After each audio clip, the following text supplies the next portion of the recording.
बिस्मिल्लाहिर्रहमानिर्रहीम इय्याका नअबुदु व इय्याका नस्तईन अस्सलाम वालेकुम वेलकम टू माय चैनल। आज मुझसे इमली की बहुत ही मज़ेदार चटपटी सी चटखारेदार इमली की रेसिपी शेयर करूँगी।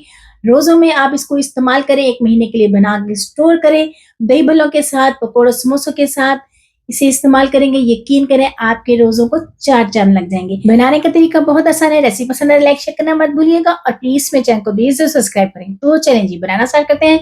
मैंने यहाँ पे ली है 200 ग्राम इमली। इमली आपने फ्रेश लेनी है इस तरीके की। अब इसको डालते हैं हम बॉल में और इसमें डालेंगे हम गर्म पानी। अगर आप ओवरनाइट भिगोना चाहें तो आप इसमें नॉर्मल पानी भी डाल सकते हैं। अगर आपको जल्दी है तो आप इसमें नीम गर्म पानी को ऐड करेंगे। इतना पानी ऐड करेंगे कि हमारी जो इमली है वो अच्छे से इसमें डूब जाए। बहुत ज्यादा भी पानी ऐड नहीं करना और बहुत कम भी नहीं, बस इतना ही डालेंगे कि इमली अच्छे से इसमें डूब जाए। तो ये देखें मैंने इतना ही पानी डाला है। इसे कवर करेंगे तकरीबन 3 से 4 घंटों के लिए, ताकि हमारी जो इमली है बहुत ही अच्छे से फूल जाए। तो ये देखिए तकरीबन 3 घंटे हुए और हमारी जो इमली है बहुत ही अच्छे से फूल गई है। अब इसके जो हम बीज हैं उनको अलग कर लेते हैं। इसे इस तरीके से मसल लेंगे। मसल के इसको हम जो इसका पल्प है उसे अलग करें। इस तरीके से हम इसे दबाएंगे और जो इसकी इमली की गुठलियां हैं उन्हें इस तरीके से हम अलग कर लेंगे।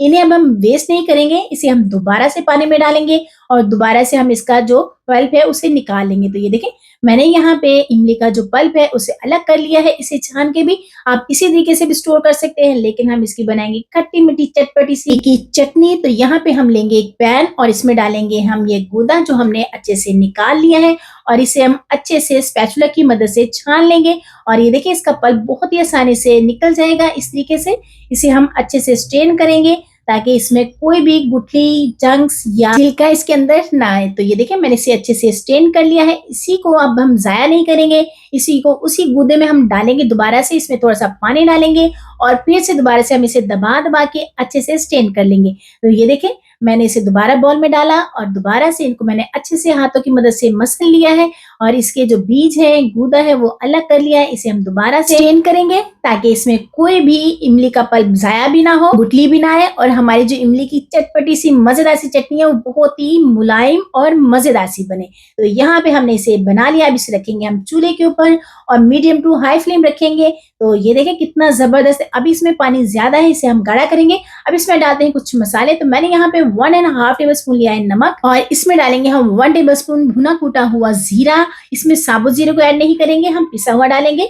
1 टेबल स्पून लेंगे हम चिली फ्लेक्स, कुटी हुई मिर्ची। यहाँ पे आप रेड चिली पाउडर का इस्तेमाल भी कर सकते हो। अच्छा जी, ये है सूंड खुशक अदरक। अगर आपके पास ये नहीं है तो यहाँ पे अदरक पाउडर का इस्तेमाल भी कर सकते हो। तो मैं इसमें डालूंगी 1 टेबल स्पून अदरक पाउडर। इससे जो इमली की चटनी है वो बहुत ही मजेदार बनेगी। इसमें डालेंगे हम 1 कप के करीब चीनी। यहाँ पे आप चीनी की जगह पे गुड़, शक्कर का इस्तेमाल भी कर सकते हो, ब्राउन शुगर का इस्तेमाल भी कर सकते हो। मैंने यहाँ पे चीनी को ऐड किया है और इसे हम मीडियम टू हाई फ्लेम पे अच्छे से पका लेंगे ताकि एक थिक कंसिस्टेंसी में आ जाए। तो इसे हम कवर करेंगे और तकरीबन 15 से 20 मिनट के लिए इसको पका लेंगे। तो ये देखें तकरीबन 20 मिनट हुए। अब इसमें डाल देंगे हम 1 इंच का टुकड़ा दालचीनी का और लेंगे हम half tablespoon black pepper, काली मिर्च का पाउडर।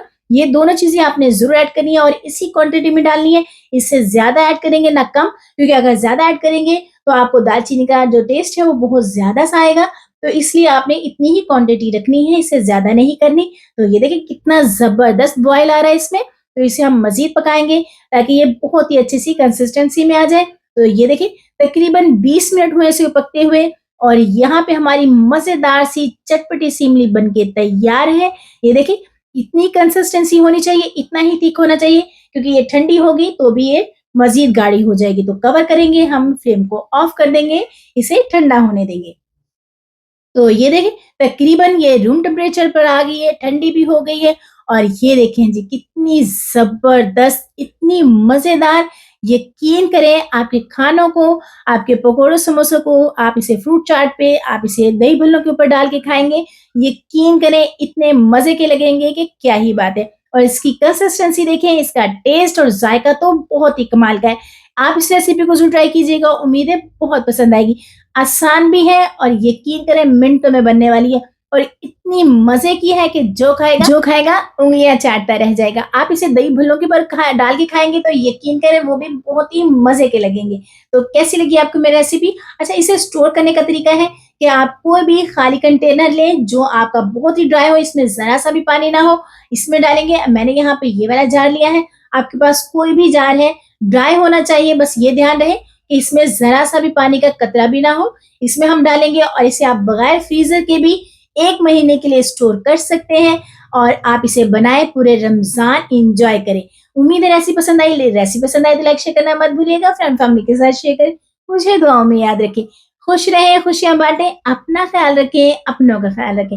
मुझे भी अपनी दुआओं में ज़रूर याद रखें और इस रेसिपी को ट्राई करके आपने मुझे कमेंट बॉक्स में ज़रूर बताना है कि आपको ये मज़ेदार चटपटी सी इमली की रेसिपी कैसी लगी। Take care. अल्लाह हाफ़िज़।